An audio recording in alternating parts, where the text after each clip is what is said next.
without whose tireless and ongoing work this project would not exist. So I don't want anybody to think that I am taking some kind of special credit for a work, a great deal of which is due to Gerhard. I thought I would begin today actually by just touring you around the American Presidency Project website just for a few minutes, because it occurs to me that it's possible that most of you have not really fully absorbed the magnificence of the entire thing. So let me begin by saying, first of all, that the UCSB IT people tell me that we are 2 or 3 times larger by volume of traffic than any other UCSB website. And we have a top level domain name that is, it's presidency.ucsb.edu. It's not political science/presidency. And that is kind of a historical accident that I'm happy to tell you about. It's timing, being in the right place at the right time, but it's been a beneficial feature for us. So I assume that everybody is able to see the front page, which I am moving my mouse around on now. Is that correct? Yes? Yes. Yes, good. Okay. So we are the American Presidency Project, and this is the front page. Up here at the top is a collage that's become a kind of trademark collage for us. We have on that collage an overlay that lets us emphasize some particular document or theme. That changes. We have control over it. I'm going to scroll down the page here. Let me just point out that all modern presidents are depicted here. Here's Donald Trump down in the lower right-hand corner. That's a iconic picture of Donald Trump. It turns out, this is a bit of trivia, that for people who come to our website using a mobile device, which is about half of the traffic, what people see of this collage when they look at a document is this part up here in the upper right-hand corner, which is President Hoover and his wife Lou Hoover waving their hands, and so you get to have a good look at those two. I find that amusing. I would like it to be different, but it's apparently impossible to change. As of today, we have over 167,000 documents. Most of what we do are documents. Now, these are presidential documents. It includes the core collections, classic collections, messages and papers of the presidents, public papers of the presidents, but it also includes thousands and thousands of other documents that were not included in those collections. Scrolling down the page, we have a feature that happens every day, today in history. This is ordinarily just a randomly selected document. We can control what it is, but we mostly just leave it up to random, so it's sometimes kind of crazy. This happens to be Rutherford Hayes's Thanksgiving Day proclamation. Two featured analyses, at least one of which I intend to come back to and talk about some more, forecasting the 2024 election. I must say, a brilliant analysis. The something more about our contents. We have Donald Trump's Twitter, not just from the time he became the president, but from the day he rode down the escalator at Trump Tower. And when Donald Trump was cut off of Twitter in 2021, we were for a long time basically the easiest source to get Donald Trump's Twitter at. And this is a book that from a top level university press that uses us a lot. And then there's the top 10, which is generated by an algorithm that we don't control. And so it's got a lot of weird features about it. This list, for example, 2 Donald Trump executive orders are on this list. A message of congratulations to President-elect Georges Pompidou of France from Richard Nixon. This continues to baffle me. I don't understand it. The Abraham Lincoln event timeline, which satisfies me a lot. Making timelines is a project that I took on with UCSB undergraduate research assistants. We now have one, a timeline for every president. So across the top page, there are a set of menu items, documents. The place most people, I think, should want to go when they hit documents is not the one that's highlighted and on this page, but is the archive guidebook. The archive guidebook directs people to collections of documents that they very commonly want to visit. State of the Union messages, inaugural addresses, farewell addresses, party platforms and nominating conventions, uh, presidential campaigns, debates, and endorsements. So we will come back to party platforms later because that's part of an interesting 2024 story. But we have national political party platforms for you history-minded people going. We link you to provide you with the platform starting in 1840 with Martin Van Buren, the Democratic Party, and we have many, but not all. Certainly, I believe we have platforms from every party that's gotten electoral votes from the beginning. So this is a cool collection. Um, we have campaign, let's go back, campaign debates and endorsements. Some of these, a lot of these actually point to pages that are under our statistics menu bar, but we link them here for convenience so that people can find their way around easily.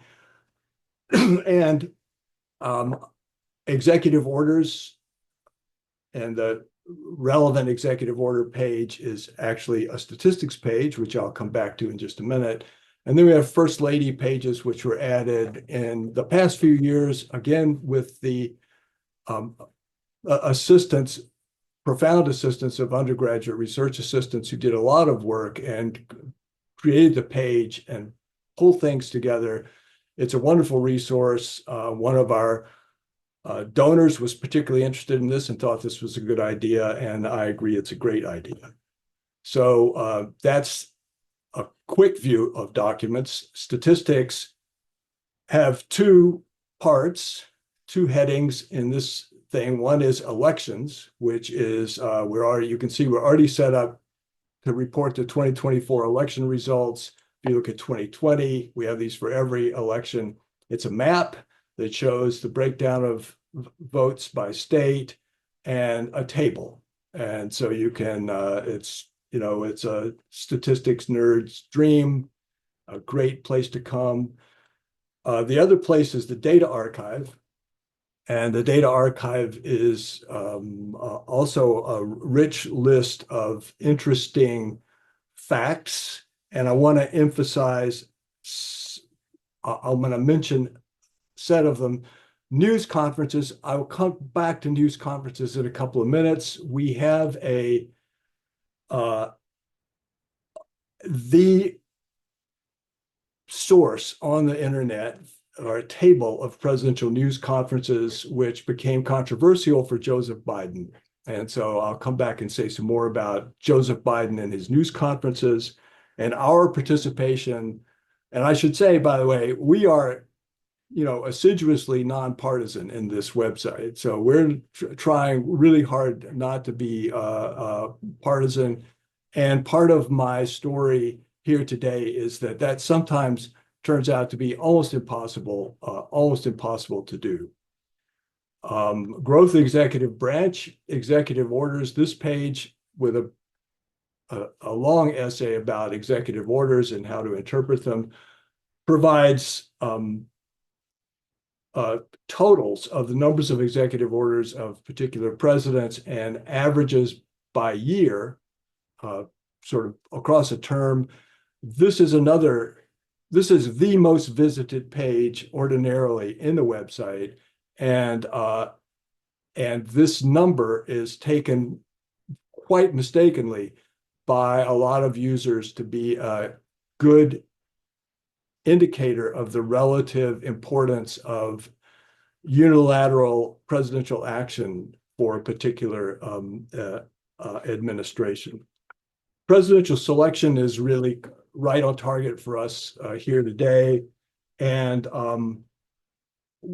I am going to talk in a couple of minutes about the post-convention bounce because that's an amusing story from this year. But I want to also point to the popular and electoral vote mandates or margin of victory. This is a table for people who are interested in historical data going back to John Quincy Adams. We have the popular vote where it's knowable, the percentage of the popular vote won by the winning president, and the percentage of the electoral vote. So, and there's cool graphs at the bottom of the page that you'll want to study showing the relationship between the popular vote percentage and the electoral college vote percentage. And part of the obvious punchline in American politics is that the effect of the electoral college is to generate winners, decisive winners that is much more emphatic than the vote in the popular vote. So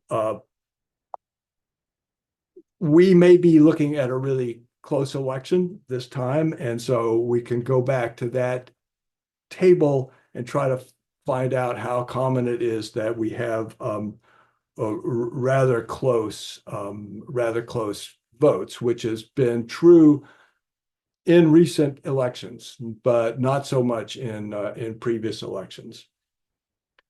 Something that is maybe of interest to everybody today is a table of the accuracy of public opinion polls, the last opinion poll prior to the election. These would be the kind of head-to-head polls. Who do you intend to vote for? Voting intention. And so you can see what the numbers have looked like in the final poll and what the election results were. And we compare them in this deviation out here. And for the period since Eisenhower, the polls have been pretty, the last pre-election poll has been quite accurate, with the size of the miss less than a half a percentage point. There's also been a reduction in the standard deviation of the error as we move from before Ike to after Ike. So, a relevant question, kind of question that we're all really interested in is, how good are these polls? Polls are, this is not some kind of magic random sample actually of the population. Things are massaged a lot. And so it's interesting and in some respects, I think, reassuring to see how good the polls have been in terms of capturing the actual outcome in the election. A couple of other minor things from our statistics collection. Presidential disability. This is a sort of thing that could become relevant. Under what circumstances does a president invoke disability, and what happens when that happens? How often has it happened? So we have the instances of when presidents have conveyed power temporarily to the vice president because of their disability. And once again, the first ladies, and in this case, I'm pointing to another table that undergraduate research assistants prepared of the educational background of first ladies, which since the start of the 20th century, which has always, for the entire period, been far above the educational level of women as a whole, and has become quite commonly as a routine matter to include advanced degrees. Okay, one last menu bar item: presidents. So every president gets a picture. It's their official picture. We go to Harry Truman. You get a page. The page gives you some bare facts about Harry Truman, links to his first lady, takes you to historical sites and resources for your scholars who want to go find Truman papers, do research. And we have the event timeline, Harry Truman's event timeline. I'm not going to do this now, but for those of you who are feeling really nervous about life today, you might want to go have a look at Harry Truman's timeline. Harry Truman becomes a president in 1945. Um, he apparently didn't himself really understand how ill Roosevelt was when he became the vice president. And this first year is really a kind of harrowing first year to imagine living through, wrapping up World War in two different theaters, having responsibility for dropping the first atomic bomb, negotiating the post-war settlement. And it's the sort of thing that I think, for me, is sort of a little, gives a little bit of perspective. Is let's just step back, okay? Maybe things are not quite so horrible as they seemed, or as they sometimes seem like they are, but maybe so. Okay, so what about 2024? How am I doing? I got plenty of time. Um, I don't really, do I? So, first of all, Biden withdrawal. So I'm going to jump prematurely slightly to forecasting the 2024 election. And we'll come back to this because this is exciting. But in 2024, an almost incredible, unbelievable set of events leads to Joe Biden withdrawing. And we have a little timeline that are the events that included there. And these hyperlinks are almost always to documents in our collection, and sometimes there's to somewhere else. Like I think this is going to take us to Nancy Pelosi on Morning Joe. We're not going to watch that.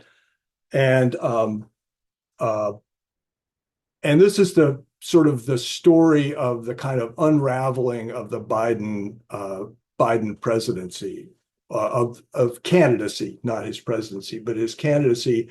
And it begins with the debate. So we have a transcript of the debate. Then we have Biden's remarks at a campaign rally in Madison, Wisconsin. His interview with George Stephanopoulos was just a fairly disturbing interview that we actually prepared to be sure the interview would be available to users. The White House does not prepare transcripts of presidential interviews, so starting with Obama. So any interviews that you find in a place like the American Presidency Project have been prepared by somebody else. And so this was one that we worked on preparing. And there's also Biden's interview with Ed Gordon of BET Television, where he says he would evaluate his decision to stay in the rates, quote, if doctors came to me and said, you got this problem, you got that problem. And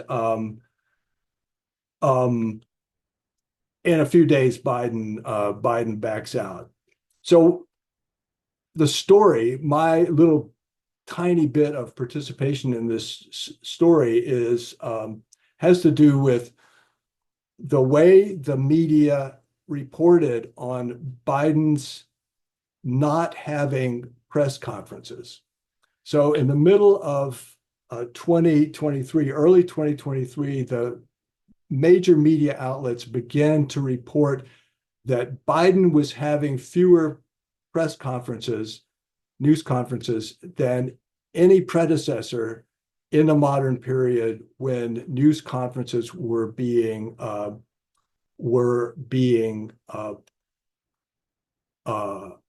regularly paid attention to. And they were, and this began to bother me, they were citing this table. Um, and they were referring to the American Presidency Project as the source of the conclusion that Joe Biden was having fewer press conferences than any president since Ronald Reagan. And that was based on the average per year. And there was a kind of suggestion in these analyses that there was, the White House was hiding something. They were hiding Biden. And I thought that what they were doing was actually statistically distorting the facts because they were comparing Biden averages over 3 years to 4-year averages for other presidents, which seemed mistaken to me. And so I actually did an analysis looking um, at Biden uh, um, news conferences, solo news conferences in perspective, which is, I must say, a brilliant analysis. But it, among other things, looked at the number of questions the media people that I was in contact with were saying to me, he's just not answering questions. He just doesn't answer as many questions as other presidents did. And he doesn't talk to the press as often. And so what I did was use our database to show that, in fact, he was answering as more questions than Trump did, and almost the same number of questions as people like Obama and Clinton. He was speaking at a level of linguistic complexity that was much greater than, much more sophisticated than Donald Trump's. And he engaged in what they call exchanges with reporters. So the president walks out of the White House. He's on his way to get on Marine One or go get in a car or something. There's a assemblage of reporters that are standing there shouting questions at him. If he starts answering these questions, or if that a question shouting and answering happens at the end of some other event, the White House will classify that as an exchange with reporters. And so I could show that Biden was having exchanges with reporters uh, at a very high rate, less than Trump did. Trump loved to have exchanges with reporters, but Biden had a lot of them. And we pointed out, Biden had press briefings.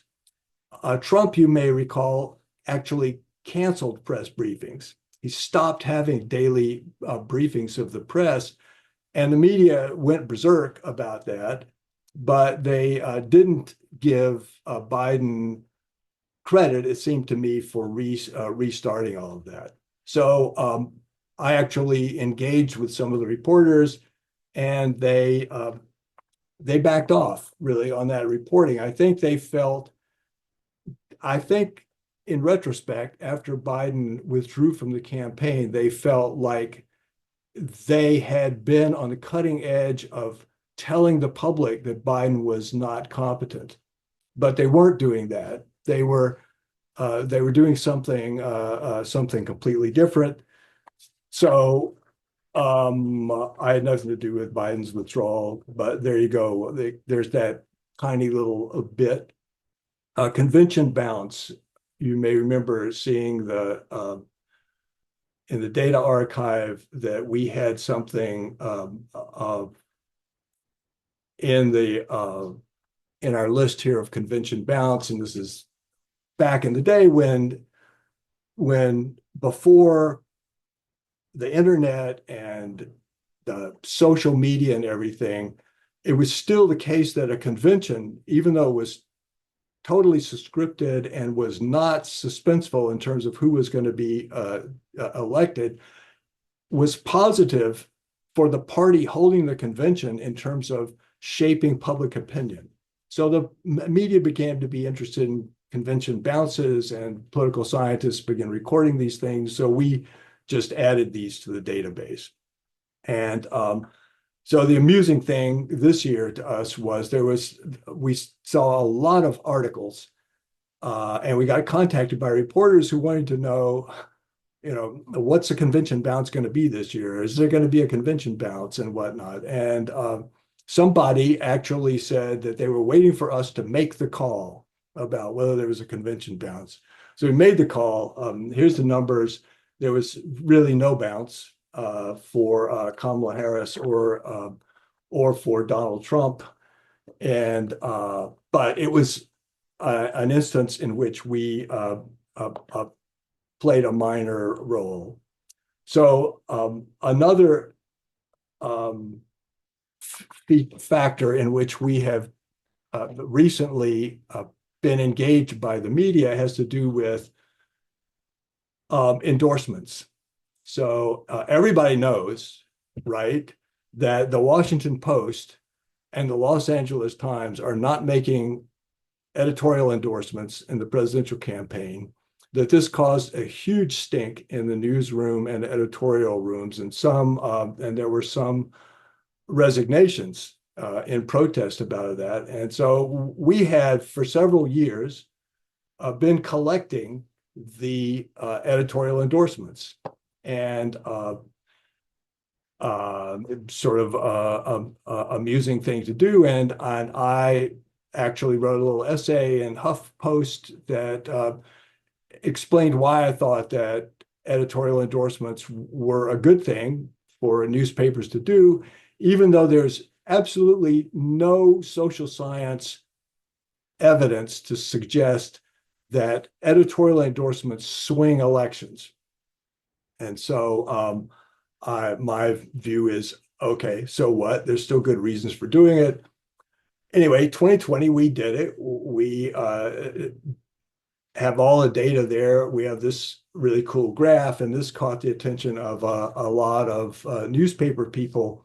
And this really cool graph shows that if you look at the proportion of newspapers making endorsements out of the top 100 newspapers by circulation, from 2008 to 2020, you can just see the proportion drop off.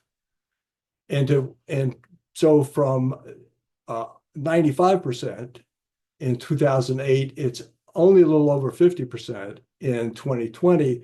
And that if we were to do it, and we're considering actually going through the motions and doing this again, the proportion would be much smaller now. And there are a lot of complex and interesting reasons for that. But this has produced we've had several conversations with people from the media who want to talk about endorsements and what the data show.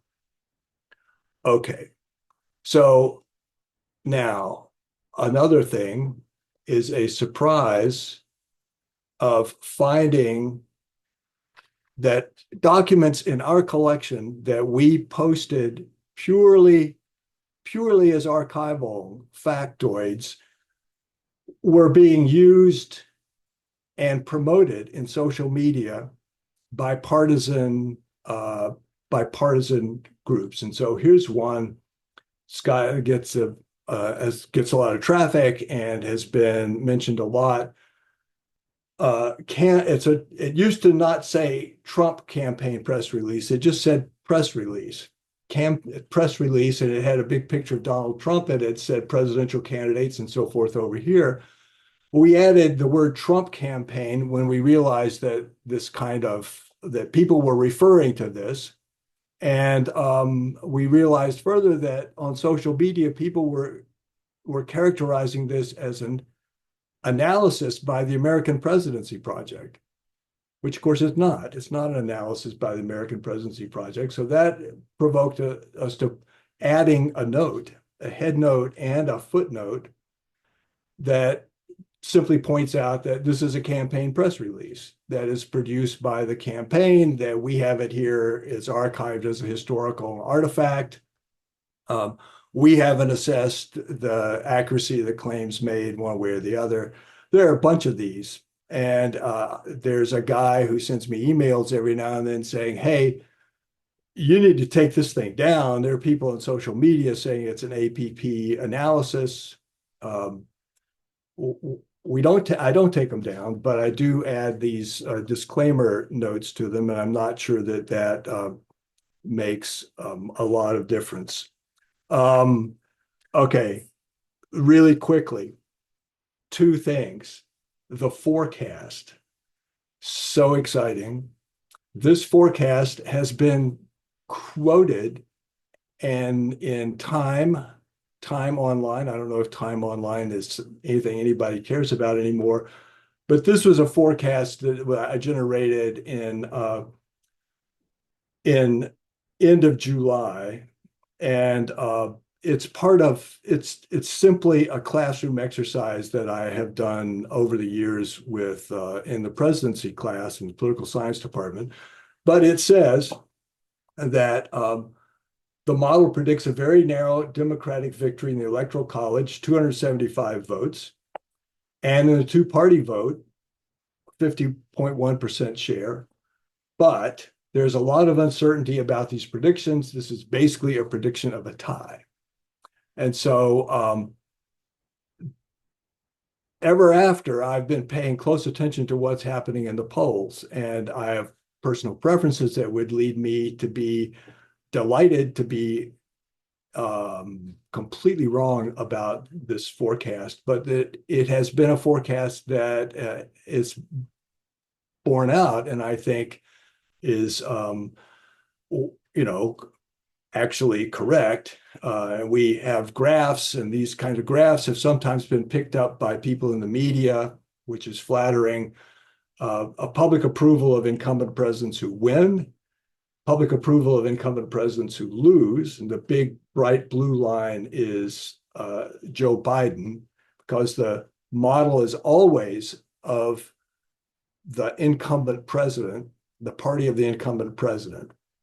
And we have the annual change in employment. So it's a basically two-factor model. And the pedagogical point of all this is, how in the world can this model work? How can it be the case that this model works? And down here are predictions and forecasts and the actual outcome for two-party vote share in the Electoral College. And the stunning and disturbing thing about this is the model works. It works without knowing anything about who the candidates are, what the campaign was like, what the ongoing issues were at the time. And so the punchline always is, how is this possible? It's just a mystery. Just a mystery. It's not a mystery. It's competitive politics. Okay, the final thing that I'm going to mention here today is a fascinating artifact that happened to us this year, and I'm going to do a search on my screen here for a GOP platform.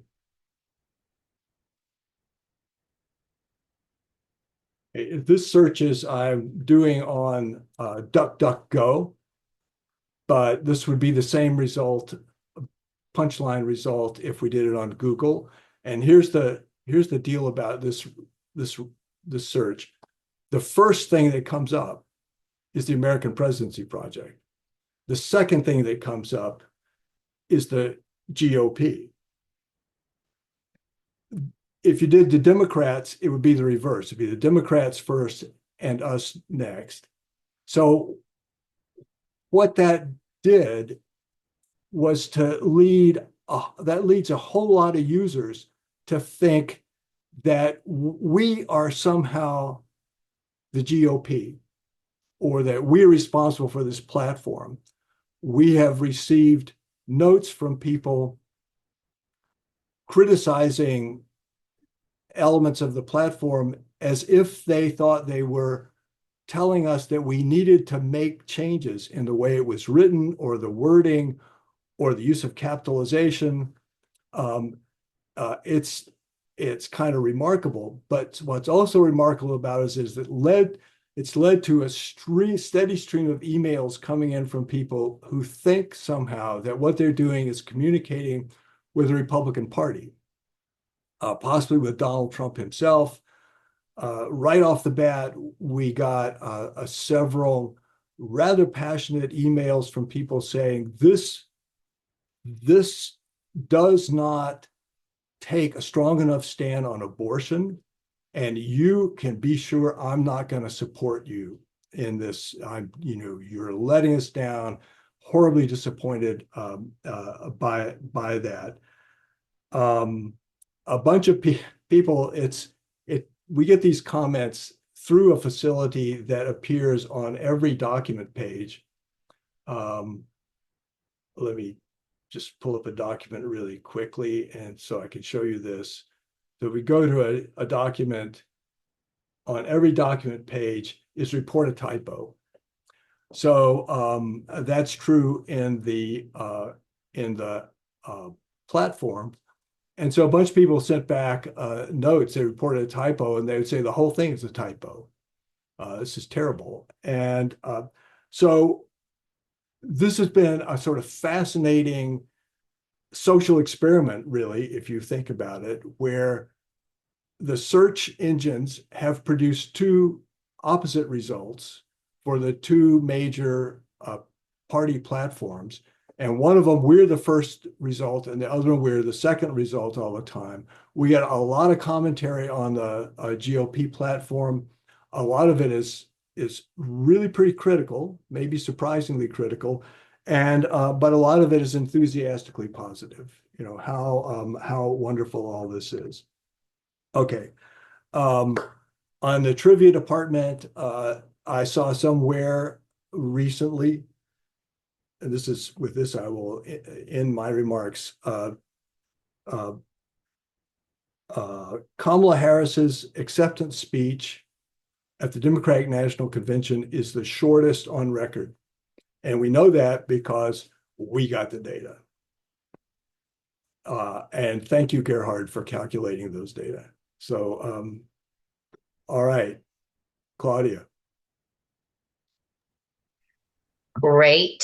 Thank you so much um, for your comments. I'm sorry, I'm trying to do my video, but it's not working. Anyway, so I'm sorry, I'm going to be a disembodied voice. I apologize. Um, so the first question I'm going to share, and I hope everyone can hear me. I'm assuming everyone can. Um, and I apologize for not being able to say your name correctly.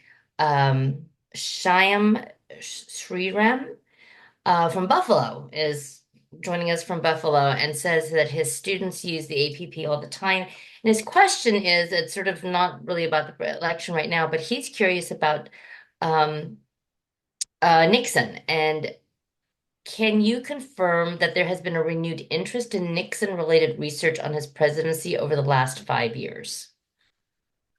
Hi, Sham. It's good to see you. Sham's a PhD from our program, and um, I hope it's warm and sunny there, but suspect it's not.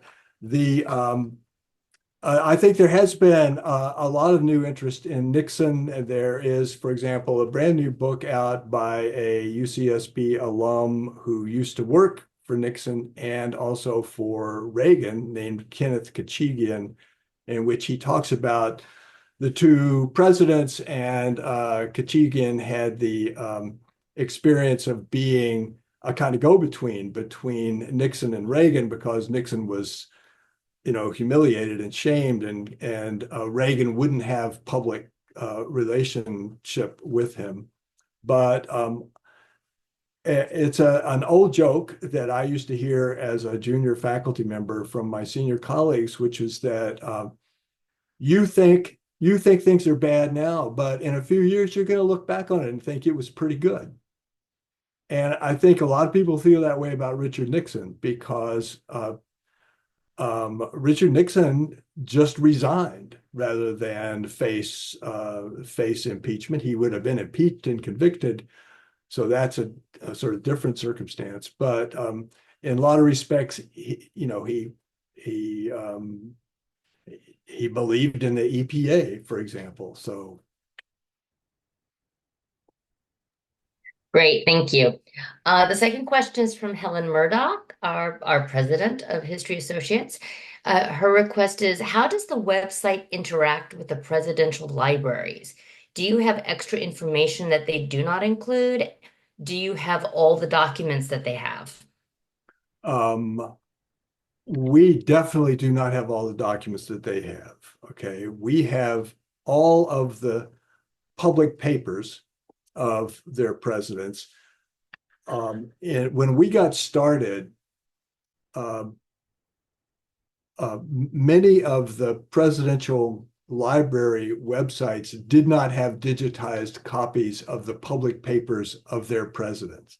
And so early on, Gerhard actually negotiated a deal with the Truman Library in which they traded us some software for a search engine that they were using, and we provided them with the entire collection of digitized documents that we had. Nowadays, if you go to the Truman Library, they have all the presidential libraries.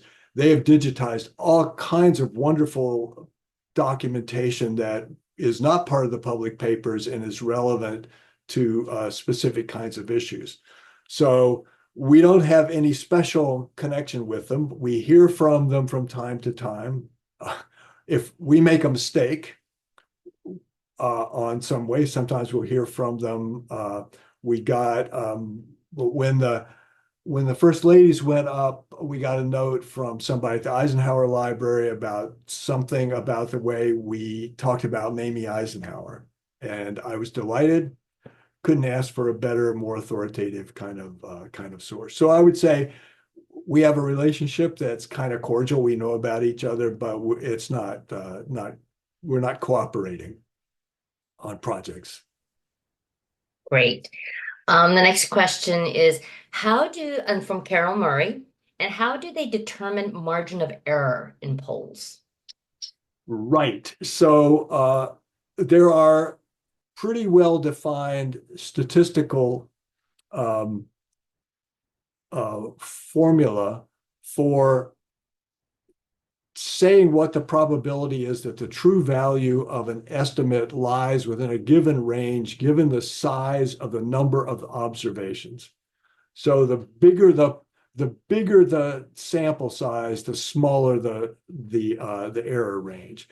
That assumes, of course, that you actually have a random sample, which is impossible to have these days. So everything gets processed. The pollster has some kind of standards of what the characteristics are of the population he or she is trying to characterize in terms of race, age, gender, education, so forth. And so they keep sampling until they have enough instances of the kinds of categories that they're sort of modeling on to be confident that they've got the overall population accurately reflected.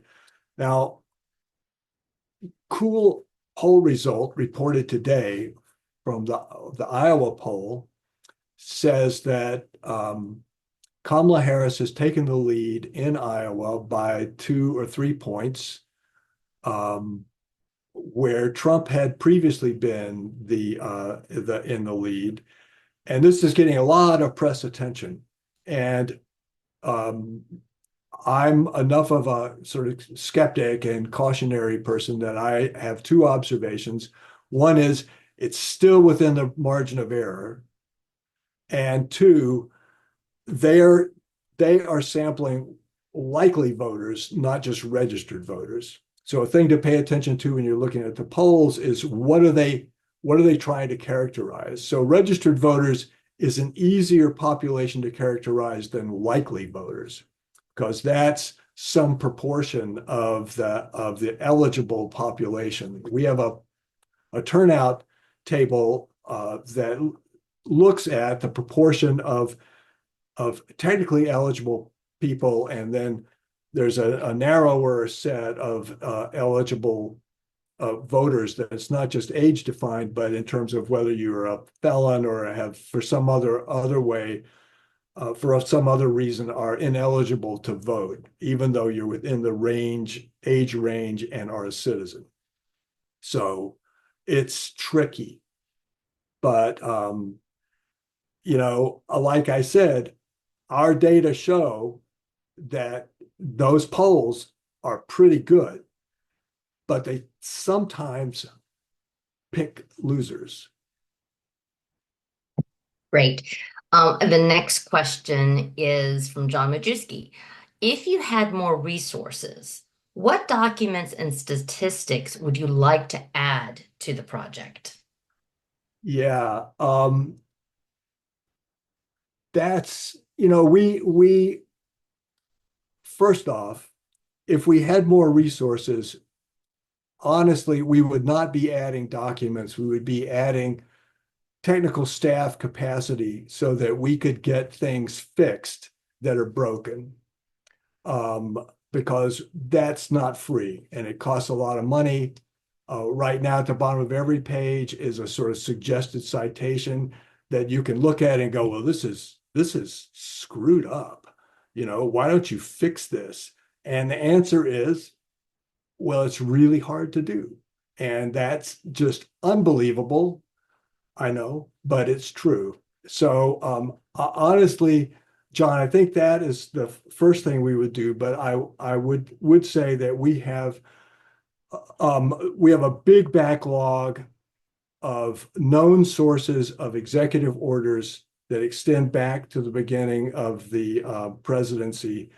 And we also have compilations of presidential speeches and public remarks from late 19th century and early 20th century presidents that are not part of the messages and papers of the presidents.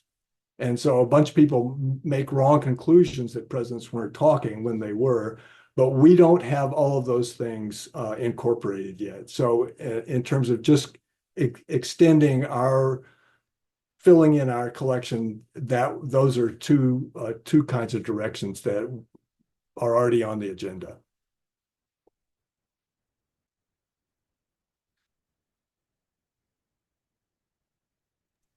Apologize.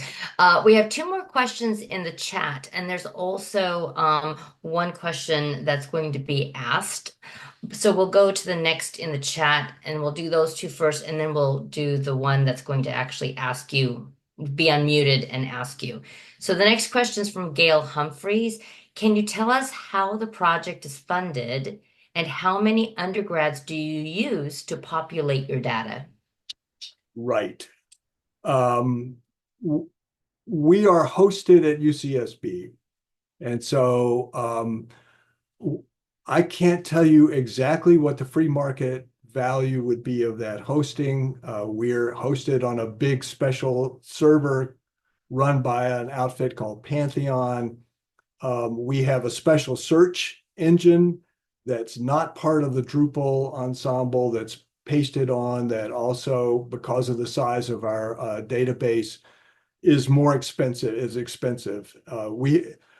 I think the search is really cool that we have. It's complicated. Some people have a hard time with it. But so we have the hosting that goes on there. We have in other respects, we're hosted purely by donations. So we post little annoying messages on our website from time to time, like you encounter at Wikipedia or The Guardian or someplace where you're continually being begged to give money. We do that. We do that too. We have to generate just to kind of stay in place. We've got to generate 30,000 plus a year, and that actually is a hard number to hit. And how many Undergraduates. yeah. Right. Right. So I'm engaging students through the undergraduate research assistant, faculty research assistance program. Actually has a new name. I've got to put a notice in a new place. I saw the email, haven't done it. faculty research assistance program through the department. I can engage students and give them credit, varying numbers, sometimes 6 or 7, much more commonly 3 or 4. I only have 2 at the moment. I've kind of become more picky as I go along about wanting students who I really have a lot of confidence in, and because sometimes I'm giving them access to the database. They can go in there and make corrections or go in there and add stuff and talk about, you know, being scared. The notion that I have myself crashed the database by trying to make the wrong kind of correction that involves some kind of technical coding thing that I just didn't really fully understand what I was doing. So it's all we only have a couple right now. They're great though. They're great, and they've done, like I said, they significantly did the first ladies. They've done a great deal on the timelines. The timelines are really popular. I did a webinar with advanced placement, high school advanced placement teachers doing history and government from Florida, who were extremely enthusiastic about the APP because of the resources it gives them that are pretty thorough and sort of not, packaged to be necessarily politically correct. And it's right there. And so they find that wonderful. And so that's cool. We could do with a lot of students if we had resources. So just to let everyone know, thank you for staying on with us. We have 2 more questions, and then we'll be concluding. I just wanted to give everyone a heads up that we still have 2 more questions. So the next one is from Beth Diggeser. Does the APP keep track of all of Trump's legal papers, filings, arguments, etc.? Are they presidential? And actually, the question is from Paige Diggeser. Okay, well, I'm glad that you've decided to correctly identify who you are. That's important. By no means do we have all of the Trump legal filings and papers and so forth. Not at all. We couldn't possibly keep up. It's just too much. We do make a point of trying to keep well, we have all the impeachment related things that we can get our hands on. All that stuff is there. If through the timelines, when there's a big court ruling, that will be noted in the timeline. The Supreme Court decides this way or that in this issue, and so we'll have a link to the actual decision that can take people to that place. When we started, the first thing off the bat, the thing started not to be anything like this. It was just so that because I wanted to be able to assign students in an undergraduate presidency class. I wanted to demand original research of them in original materials, but I knew I didn't have time in a 10-week quarter to teach them how to go to the library and find the stuff. So I was going to just put it out there on the web, and it's like you go and you read these stuff and you answer the questions. And so it spiraled out of control eventually. But right off the bat, we got the 2000 election, and at that point, Gerhard started saving stuff, and so we have in our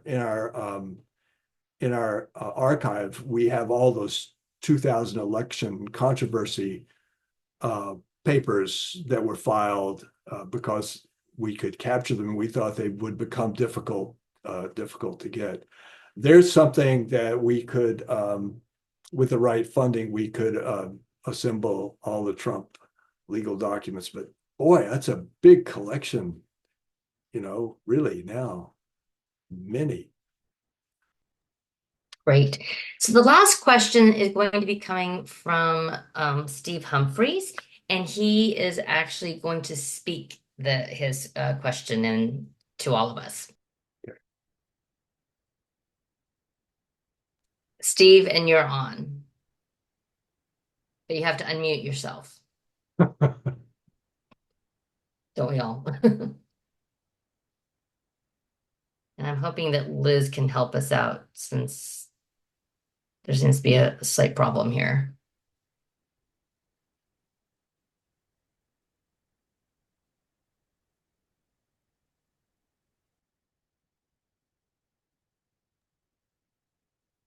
Let me check with Liz.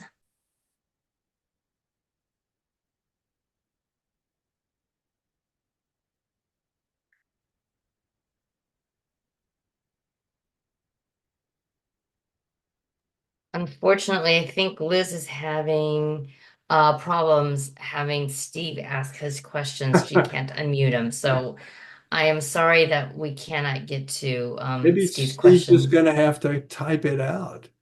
I don't know. Yeah, I don't know if he's able to, how he's accessing us. Right, Steve, right. Could be one of those phone things.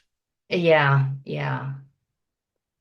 Well, unless Steve is able to do that quickly, I think we're at the point of wrapping up. And I don't know, is there anything final thing you'd like to share with us, John? Only I would just say, remind you that the fact of the matter is that we beg for money, and that is what we do. And so next time you're having the philanthropic urge and it just rushes across you and you can't resist it anymore, you can just punch a button on any page and drop a dime in the or 100 dimes in the slot. So Great. Well, thank you. So basically just people can just, go online and go to the American Presidency Project and they'll be able to use the project, donate money.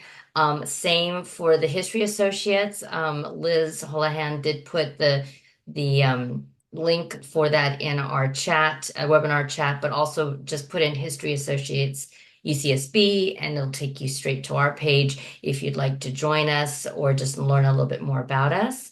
And also, just the last bit, Gail Humphrey's question actually turns out to have been for Steve. So she had typed it in on behalf of Steve. So you did end up answering Steve's question after all.